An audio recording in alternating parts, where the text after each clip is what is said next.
প্রতিদিন অফিসে, he is to go to office everyday, তাকে প্রতিদিন অফিসে যেতে হয় না। He is not to go to office everyday, তাকে কি প্রতিদিন অফিসে যেতে হয়? Is he to go to office everyday? এইভাবে দেখেন এখানে আরো অনেক বাক্য রয়েছে। আজ আমার অফিসে যেতে হবে, আজ আমার অফিসে যেতে হবে না, তাকে আজ অফিসে যেতে হবে। তাকে কি আজ অফিসে যেতে হবে? আমাকে গতকাল অফিসে যেতে হয়েছিল।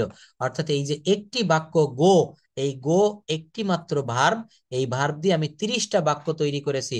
30 plus sentences practice with one verb according to the structures of tense and modal verbs. Tense এবং মডাল ভার্ব ব্যবহার করে এই 30টা বাক্য আপনারা তৈরি করবেন। তো আজকে আরো একটা বিষয় আমি দেখাতে চেয়েছিলাম, আমি কথা দিয়েছিলাম পাস্ট পারফেক্ট টেন্সটা দেখাবো। তো সেই পাস্ট পারফেক্ট টেন্সটা আমি আপনাদেরকে এখন একটু দেখাচ্ছি। দেখেন পাস্ট পারফেক্ট টেন্সটা কেমন হয়। পাস্ট পারফেক্ট টেন্সটা খুবই সহজ, এটাও আমি দেখাচ্ছি। Past perfect tense, present perfect tense, past, এই যে পাস্ট পারফেক্ট টেন্স দেখেন।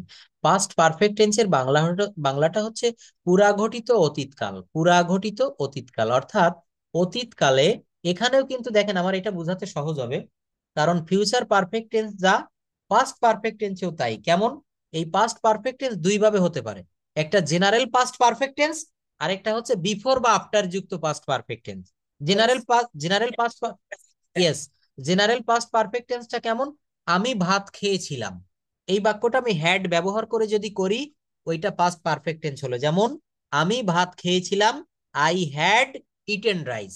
আর হ্যাড দিলে কিন্তু ভার্বের ভিতরে, এটা বলেছিলাম একটু আগে। তাহলে I had, I had eaten rice, eaten কেন হলো? হ্যাড দিলে ইট এট ইটেন ভিতরি হবে। I had eaten rice, I had bought a mobile phone, I had caught fish, আমি মাছ ধরেছিলাম। অর্থাৎ পাস্ট পারফেক্ট টেন্সের একটা বাক্য বললাম আমি ভাত খেয়েছিলাম, তো এইটা কিন্তু আবার পাস্ট ইনডেফিনিটেরও হয়। আমি ভাত খেয়েছিলাম বললে এই বাক্যটা যদি পাস্ট ইনডেফিনিটের নিয়মে করেন, আই এট রাইস, কি হবে? আই এট রাইস, আমি ভাত খেয়েছিলাম।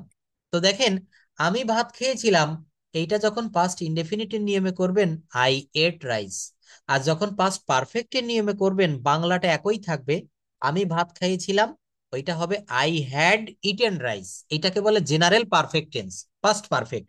আর আগে পরে দিয়ে যদি করি, তখন কিন্তু ওই সেই ফিউচার পারফেক্ট টেন্স যেমন করে বুঝিয়েছি, এখানেও হুবহু একই নিয়ম। দেখেন ডাক্তার আসিবার পূর্বে রুগীটি মারা গেল, কোন কাজটা আগে হচ্ছে? রুগী আগে মারা গেল। তাহলে এখানে হ্যাড এর ব্যবহার, এখানে হ্যাড এর ব্যবহার করেন দ্য পেশেন্ট হ্যাড ডাইড। দেখেন কত সহজ, দ্য পেশেন্ট হ্যাড ডাইড। এ পর্যন্ত তো বুঝতে পেরেছেন, কোনো ঝামেলা নাই। এইবার ডাক্তার আসিবার পূর্বে রুগী মারা গেল, পূর্বে ইংরেজি কি? বিফোর। পূর্বে ইংরেজি কি? বিফোর। তাহলে সেই বিফোর লিখে ফেললাম আমি, the patient had died before. এইবার পরের যে নিয়মটুক হবে, এইটা হবে পাস্ট ইনডেফিনিটের নিয়মে। কিসের নিয়মে? Past indefinite. ফিউচার ফিউচার টেন্সে হয়েছিল কি, যে কাজটা আগে হবে সেটা ফিউচার পারফেক্ট, আর যেটা হবে সেটা পরে, যেটা হবে পরে যে কাজটা, ওইটা প্রেজেন্ট ইনডেফিনিট। আর এখানে কি হবে? যে কাজটা আগে হবে, ওইটা, যে কাজটা আগে হবে এখানে সেটা পাস্ট পারফেক্ট, আর যে কাজটা পরে হবে ওইটা পাস্ট ইনডেফিনিট। যেমন দেখেন the patient had died before, মানে পূর্বে, দ্য ডক্টর কেম। এই যে দ্য ডক্টর, এটা হচ্ছে সাবজেক্ট, আর কামের ভি টু হচ্ছে কেম। কামের ভি টু কি হলো? কেম। পাস্ট ইনডেফিনিটের গঠন প্রণালী মনে আছে তো? সাবজেক্ট প্লাস ভার্বের V two plus object, subject plus ভার্বের ভি টু প্লাস অবজেক্ট। তো এখানে অবজেক্ট দেওয়া লাগবে না, এখানে অবজেক্ট নেই। দা ডক্টর কেম, এই দা ডক্টর হচ্ছে সাবজেক্ট, আর কামের পাস্ট টেন্স, কামের ভি টু হচ্ছে কেম। তাহলে আর কি কোনো ঝামেলা আছে পাস্ট পারফেক্ট টেন্সে? ফিউচার পারফেক্ট টেন্স যে বুঝতে পারবে সে পাস্ট পারফেক্ট টেন্সও পারবে। বলেন। ফিউচার পাস্ট পারফেক্ট টেন্সে যে ভার্বের বেস ফর্ম হবে এটা বললেন না, হুম। তাহলে এখানে তো ভার্বের মানে সেকেন্ড সেকেন্ড ফর্মটা হবে। হ্যাঁ, আপনার একটু বুঝতে বুঝতে সমস্যা আছে, আমি ক্লিয়ার করে দিই। দেখেন আপনার প্রশ্ন আমি বুঝতে পেরেছি। অর্থাৎ ফিউচার পারফেক্ট টেন্সে এই যে শেষের যে অংশটুকু, এই বিফোর বা আফটারের যে পরের যে কাজটুকু করতেছি, ওইটুক করেছিলাম, শোনেন, ওইটুক করেছিলাম প্রেজেন্ট ইনডেফিনিটের নিয়মে। আর পাস্ট পারফেক্ট টেন্সে এসে এই বিফোর বা আফটারের এই যে পরের যে অংশটুকু, এইটুকু হবে হচ্ছে পাস্ট ইনডেফিনিটের নিয়মে, past indefinite. Yes, past. Sir আপনার কথা বোঝা যাচ্ছে না। বোঝা যাচ্ছে না? আচ্ছা। হ্যাঁ স্যার, ওই যে আওয়াজ হচ্ছে তো বারবার, আরেকজন কথা বলছে। হ্যাঁ হ্যাঁ, দাঁড়ান আমি একটু ঠিক করে দিচ্ছি এটা। তো এইখানে আমি কি বললাম, কথাটা আমি কিন্তু খুবই ইজিলি বলেছি। ইজিলি হচ্ছে কি, এটা হচ্ছে হ্যাঁ, এটা হচ্ছে ফিউচার পারফেক্ট টেন্সে এই বিফোর বা আফটারের পরের অংশটুকু করব হচ্ছে প্রেজেন্ট ইনডেফিনিট টেন্সের নিয়মে, আর পাস্ট পারফেক্ট টেন্সে এসে করব এই বিফোর বা আফটারের পরের অংশটুকু পাস্ট ইনডেফিনিটের নিয়মে। অর্থাৎ প্রেজেন্ট ইনডেফিনিটের নিয়মটা কি? সাবজেক্ট প্লাস ভার্বের বেস ফর্ম প্লাস অবজেক্ট। আর এখানে দেখেন পাস্ট ইনডেফিনিটের নিয়ম কি? সাবজেক্ট প্লাস ভার্বের V two form. Subject plus ভার্বের ভি টু ফর্ম দুইটা খুবই সহজ। আপনারা এই ক্লাস রেকর্ডটা আরেকবার দেখবেন আর পিডিএফটা দেখলে এমনি বুঝতে পারবেন। একবারে কিন্তু সব কাজ হয় না। একবারে এটা একটু বারবার দেখলে এটা মোটামুটি আপনাদের কমপ্লিট হয়ে যাবে। তো আসলে এই যে ক্লাসটা আপনাদেরকে নিলাম আজকে পারফেক্ট টেন্স সম্পর্কে, কারো কোনো সমস্যা মনে হয় থাকবে না? আচ্ছা, এখন আমি আরেকটু কাজ করব, সেটা হচ্ছে একটু প্রেজেন্টেশনের বিষয়টা একটু দেখাবো। এটা আজকে হয়তো আর বেশি সময় নেই, তারপর আমি এখন আরো কিছুক্ষণ আপনাদের সঙ্গে থাকবো। আমার পরে আরো একটা ক্লাস রয়েছে, কানাডা থেকে একজন একটু ক্লাস করবে। এ বুক ফেয়ার আই ভিজিটেড, দেখেন, এ বুক ফেয়ার আই ভিজিটেড, একটা বই মেলা যেটা আমি পরিদর্শন করেছিলাম। অর্থাৎ 21শে বইমেলা হয় ঢাকা শহরে, 21শে মানে ফেব্রুয়ারি মাস ব্যাপী। তো এই সেই বই মেলাতে আপনি গিয়ে কি কি দেখেছিলেন, কি কি কিনেছিলেন, কার কার সঙ্গে দেখা হয়েছিল, এই সব আর কি বললে একটা মেলার উত্তর হয়ে যাবে। এখানে প্রশ্ন দিয়েছি, দেখেন, হাউ ইজ 21শে বইমেলা, 21শে বইমেলাটা কেমন হয়, উইথ হুম, কার সঙ্গে। আমি এটা ডাব্লিউএইচ কোশ্চেনের আগামী দিনে একটা ক্লাস নিব। অর্থাৎ আমাদেরকে কিভাবে আপনারা প্রশ্ন করবেন। অনেকের মনে কিন্তু অনেক কিছু আসতেছে কিন্তু প্রশ্ন করতে পারতেছেন না, এই প্রশ্ন করাটা আমি দেখাবো। ডাব্লিউএইচ কোশ্চেন শিখলে প্রশ্ন করতে পারবেন। With with whom did you go, এই দেখেন ডিড এর পরে ভার্বের প্রেজেন্ট ফর্ম বসে। আমার এই কথাটা একটু মনে রাখবেন, একটু পারলে লিখে রাখেন। কোনো বাক্যে যদি ডিড থাকে, কোনো বাক্যে যদি ডিড থাকে, ডিড এর পরে যে ভার্ব থাকবে ওইটা ভি অন ফর্ম বা প্রেজেন্ট ফর্ম বা বেস ফর্ম যাই বলেন, মূল ফর্মে বসবে। এই যে with whom did you go, এই ডিড এর পরে দেখেন আমি গো বসিয়েছি। এখানে আমি ওয়েন্ট দিতে পারবো না, গনও দিতে পারবো না। কেন পারবো না? কারণ এর বাম পাশে আমি ডিড ব্যবহার করেছি। সবাই বুঝতে পারছেন? অর্থাৎ Yes. কোনো বাক্যে ডিড থাকলে, ডিআইডি ডিড, এই ডিড থাকলে ওই বাক্যে পরে যে ভার্বটা থাকবে এইটা বেস ফর্মে বসবে। তো কি হলো? With whom did you go to the big book fair, তুমি কার সাথে বই মেলায় গিয়েছিলে। How was the fair premises, premises মানে হচ্ছে মাঠ বা প্রাঙ্গণ, ওই মেলার মাঠটি কেমন ছিল, কিভাবে সাজানো হয়েছিল। Whom did you see there, তুমি সেখানে কাকে দেখতে পেয়েছিলে। What did you what did you gather from the fair, তুমি মেলা থেকে কি সংগ্রহ করে এনেছিলে। তুমি মেলা থেকে কি সংগ্রহ করে এনেছিলে। এখন এখানে একটা paragraph book fair I visited এটা দিয়ে রেখেছি, এইটা আপনাদের একটু পড়তে হবে। প্রথম অর্ধেক এই গ্রিন কালার এইটুক হোসনে আরা আপা আপনি একটু পড়বেন, তারপরে রুমা আপা পড়বেন। ডিউরিং দ্য লাস্ট ফেব্রুয়ারি এখান থেকে পড়েন। During last February, I went to visit the Ekushe Boy Mela, which was full of events and experience. The fair book, the fair took place on Bangla Academy premises.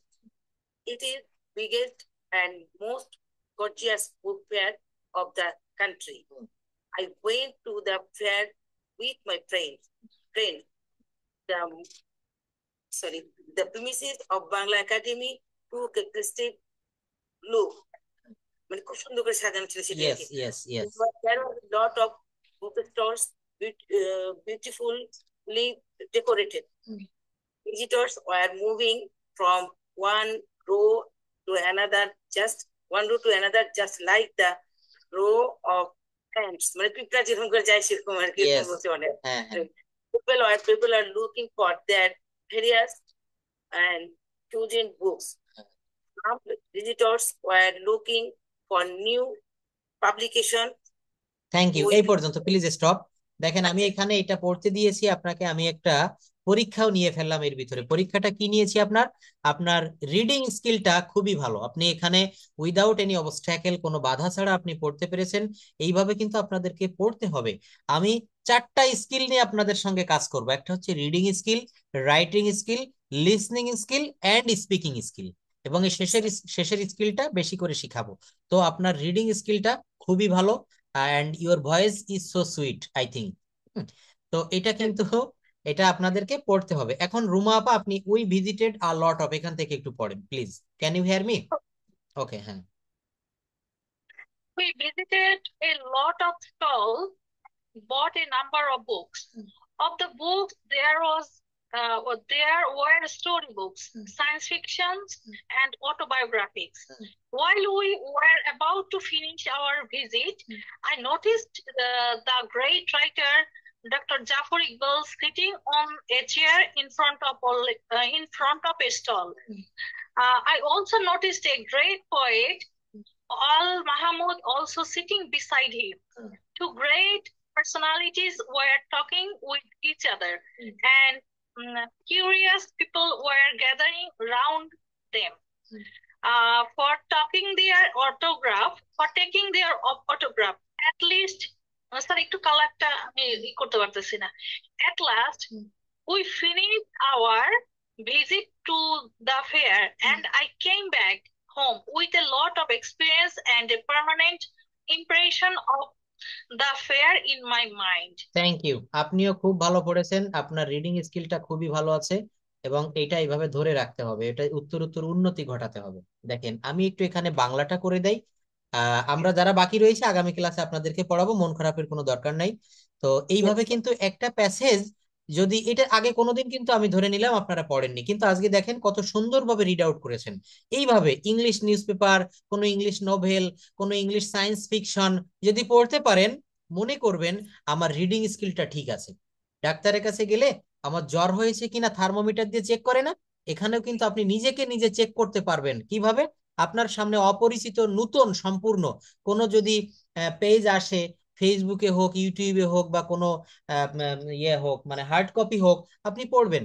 পড়ে যদি ওইটা read out করতে পারেন, Bangla meaning করতে পারেন আরো ভালো, এবং ওইটা যদি পড়তে পারেন প্রত্যেকটা ওয়ার্ডের প্রোনাউন্সিয়েশন যদি সঠিকভাবে করতে পারেন, তাহলে কিন্তু আপনি রিডিং স্কিলটা আপনার ঠিক আছে ধরে নিতে হবে। এখানে আমি দেখেন এটা পড়তে দিয়েছি, একটা কারণ আছে। এই যে প্রশ্নগুলো এখানে আমি দিয়েছি, এই প্রশ্নগুলোর প্রত্যেকটার উত্তর কিন্তু এর ভিতরে দেওয়া আছে। আমি একটু পড়ি, দেখেন। We visited a lot of stalls, a bought of number of books. Of the books, there were storybooks, science fictions, and autobiographies. While we were about to finish our visit, যখন মেলাটা দেখা প্রায় শেষ, I noticed the great writer doctor Zafar Iqbal sir sitting on a chair in front of a stall. মেলার শেষের দিকে হঠাৎ করে ডাক্তার জাফর ইকবাল স্যারের দেখা পেলাম, দেখলাম উনি একটা দোকানের সামনে বসে রয়েছে। ইন ফ্রন্ট অফ, এটা একটা phrasal verb. I also noticed the great poet Al Mahmud also sitting beside him. Zafar Iqbal স্যারের পাশে দেখলাম বসা ছিলেন আল মাহমুদ, উনি একজন বিখ্যাত কবি। Two great personalities were talking with each other, and curious people were gathering around them for taking their autograph. কোনো পার্সোনালিটিস বা যদি দেখা যায় বাড়ির পাশে সাকিব আল হাসান এসেছে বা কোনো বিশেষ ব্যক্তিত্ব এসেছে, তখন ইয়াং জেনারেশন তাদের ছবি তুলতে চায়, সেলফি, তাদের অটোগ্রাফ নিতে চায়, চায় না? তো এখানেও কিন্তু ঠিক তাই ঘটলো। At last we finished our visit to the fair, and I came back with a lot of experience and permanent impression of the fair in my mind. যখন বাড়ি ফিরে আসলাম তখন অনেক অভিজ্ঞতা এবং অনেক কিছু কিনে আমার সঙ্গে বাড়ি নিয়ে আসলাম, এবং এই স্মৃতিটা আমার হৃদয় পটে চির জাগরুক, চির সতেজ সতেজ হয়ে থাকবে। দেখেন এই যে বিষয়টা এখানে পড়তে দিলাম, বুক ফেয়ার আই ভিজিটেড, এইটা আপনারা একটু পড়ে রাখবেন। আগামী ক্লাসে এইটার উপরে থেকে আমরা কথা বলবো। এখানে আরো রয়েছে হেলথ টিপস এর উপরে রয়েছে what do you mean by health, স্বাস্থ্য বলতে তুমি কি বোঝো। How to keep in good health, এটা আমরা পরবর্তী দিন নিব, কিন্তু আগামী ক্লাসে এই বুক ফেয়ারের উপরে আমরা একটা কথা বলবো। অর্থাৎ আপনি এমন ভাবে বলবেন আপনি 21শে বই মেলায় গিয়েছিলেন, ওখানে কিভাবে আপনি মেলাটা উপভোগ করেছিলেন, কারা মেলায় ছিল, কি কি কিনেছিলেন, এই সব বিষয়গুলো আপনাকে তুলে ধরতে হবে। ইয়েস, আমিও গিয়েছি 21শে বই মেলায়, আমার দুবার করে যাওয়ার সুযোগ হয়েছে ঢাকাতে। এটা তো শিলা শিলা আপা এবং বিলকিস আপা একটু কথা বলেন। বলেন। আমরাও গিয়েছিলাম। ইয়েস, হ্যাঁ, ঢাকাতে আমরা যারা থাকি অনেক রকম, আমার বাড়ির পাশে খুলনাতেও এখানে বিভাগীয় গ্রন্থ অর্থাৎ বই মেলা হয়। তো যাই হোক, মোটামুটি আজকের ক্লাসটা আপনাদের আশা করি ভালো লেগেছে, এবং এই ক্লাস থেকে আমরা